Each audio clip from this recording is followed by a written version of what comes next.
E na palavra oficial, o irmão Jean, pode sentar. Ele disse assim: olha, Deus falou para mim falar isso aqui, mas eu não sei com quem eu estou falando. Lembra disso? Não lembra? E na hora do testemunho do Tiago, ele disse assim: poxa, eu fiz a festa e as pessoas pensavam que tinha bebido. Não foi, Tiago? Você falou? E o Jean disse que ia pregar, leu a palavra oficial, não sabia com quem estava falando, mas ele estava falando com você. Ele estava falando comigo. E estava falando com todos nós que estamos aqui. Amém? Porque o Jean, ele leu Gálatas 5:16 em diante. E lá no versículo 25 diz assim: se vivemos no Espírito, andemos também no quê? No Espírito. Porque não tem como você viver e não andar. Quem vive tem que andar em Espírito. Não tem como você andar no Espírito e não viver no Espírito. Uma coisa depende do quê? Da outra. E essa é uma menção que eu queria só trazer aqui para poder a gente refletir.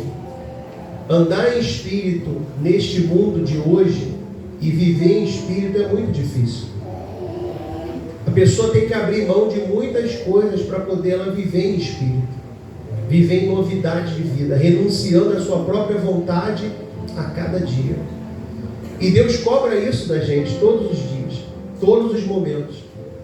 A gente está abrindo mão da nossa vontade, do nosso eu, para agradá-lo. Não é verdade? Ele poderia muito bem dizer assim: não, eu vou abrir uma exceção aqui, né? Vou ligar aqui, hoje tem esse negócio de entrega, não tem? Deve ter entrega de bebida. Vou ligar aqui para o pessoal trazer umas bebidas aí para a gente. Ele poderia abrir uma exceção. Só que se ele abre essa exceção, Deus estaria cobrando dele hoje. Deus estaria cobrando de mim hoje. Então, às vezes, pessoal, é melhor você desagradar o teu amigo e agradar quem? Aleluia! A Deus. Não agrada as pessoas para desagradar o teu Deus, não. Porque Ele vai fazer grandes maravilhas. E eu me identifico com o que ele falou, o testemunho deles, Davi, porque eu também era estéril. Eu já falei sobre isso aqui na primeira pregação que eu fiz. Quando eu era criança, eu tive meningite meningocócica. Eu fiquei 26 dias no fundão internado. Eu era criança. E o primeiro procedimento foi o médico tirar todo o líquido da minha espinha. Eu era estéril. Hoje eu sou pai, minha filha tem 26 anos. Hoje eu sou avô. E ser avô é muito mais do que pai. Quem é avô aqui? Não é? É uma responsabilidade, uma alegria muito grande. E eu glorifico a Deus sobre isso. Amém? Mas o que eu quero, o Espírito Santo deseja falar conosco, está lá em 2 Reis, capítulo 4.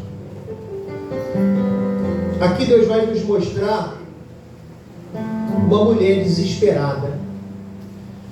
E quando a gente está desesperado, imagina você está vendo alguém da tua família sofrer um acidente, está repreendido, mas imagina, vamos lá, hipoteticamente, uma pessoa ligou para o bombeiro, ela liga para o bombeiro atende lá e a pessoa está lá no chão sangrando, se batendo.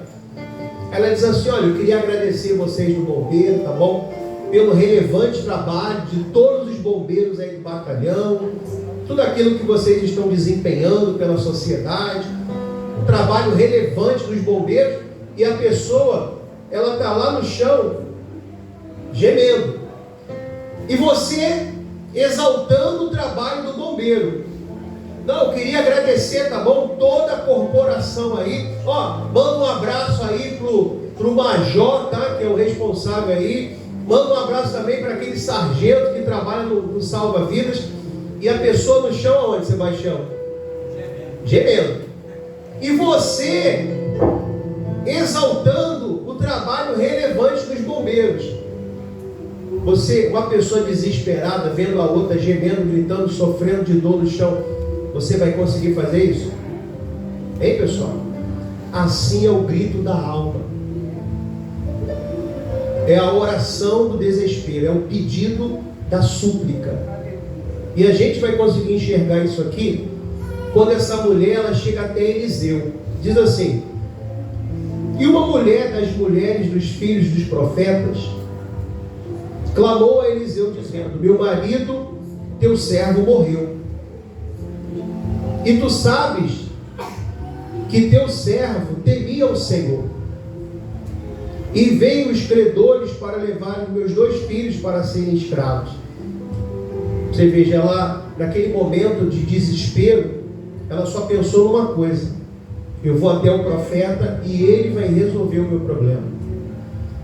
Eu vou até o profeta e o profeta vai solucionar o meu problema.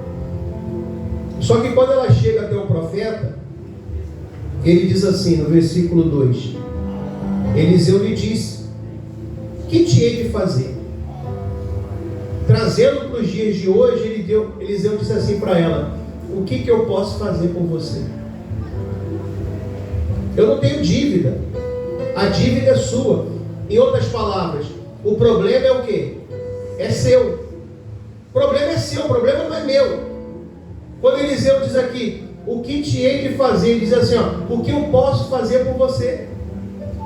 Se seu marido morreu e deixou para você o quê? Essa dívida. Mas eu tenho certeza que naquele momento Deus cobrou dele. Deus falou para ele assim: ó, resolve o problema dela. Resolve o problema dela. Porque ela veio a ti, porque eu mandei que ela viesse. O caso de Elias, muito parecido. Aquela viúva só tinha um pouquinho de farinha e um pouquinho de quê?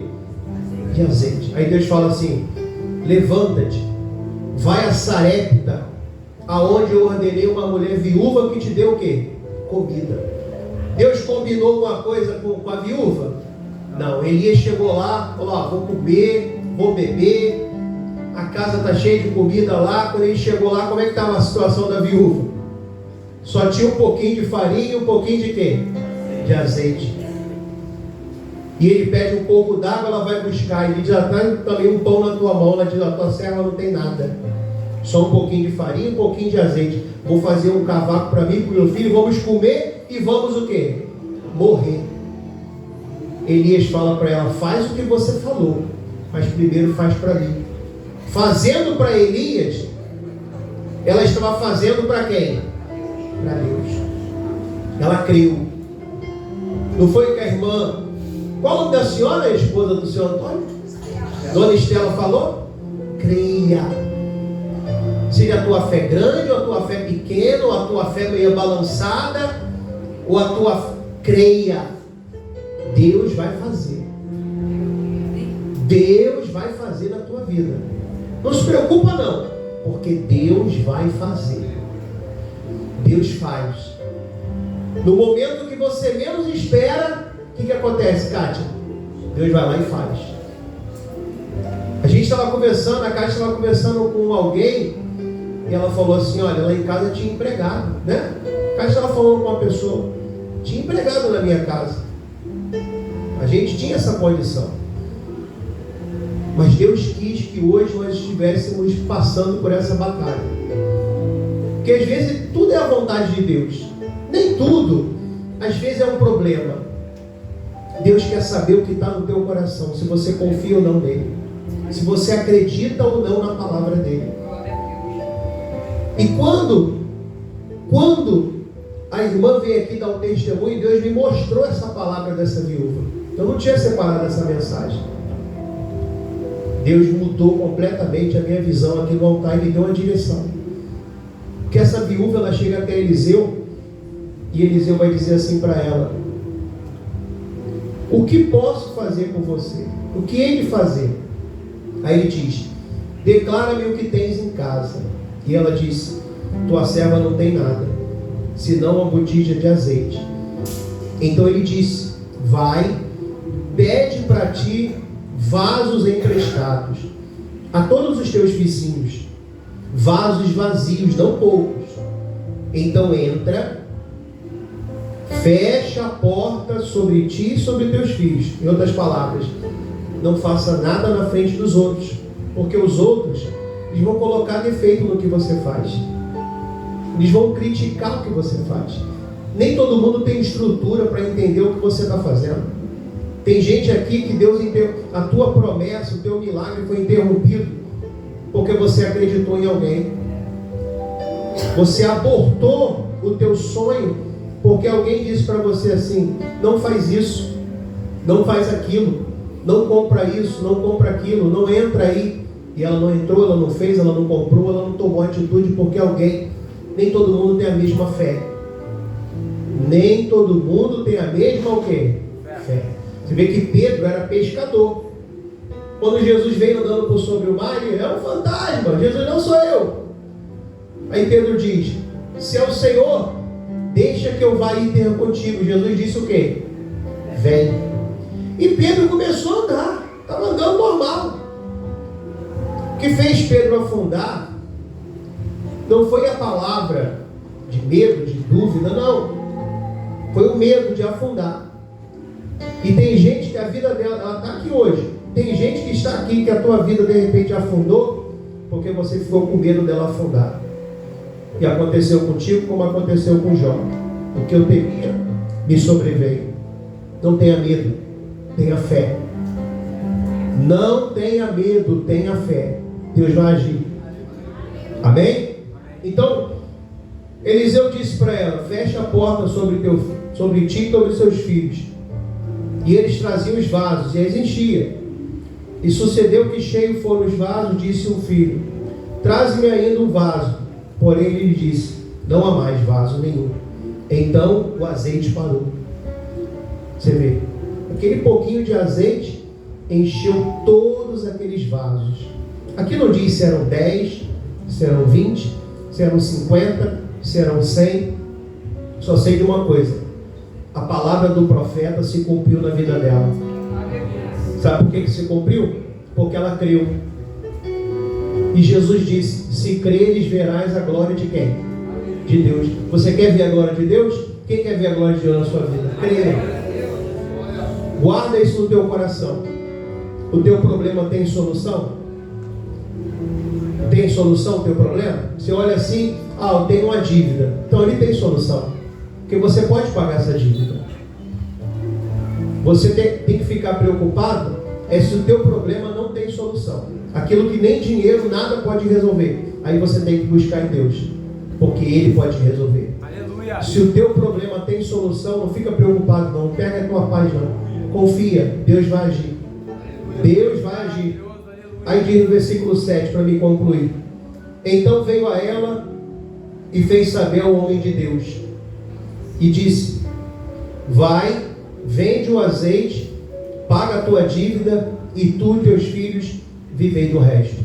Ela foi lá, pagou a dívida dela e viveu do resto. Será que Deus deixou ela viver do resto, bem ou mal? O que você acha? E eu acredito que ela viveu muito o quê? Bem. Porque Deus não dá nada sob medida. Deus dá sempre mais. Deus faz sempre mais.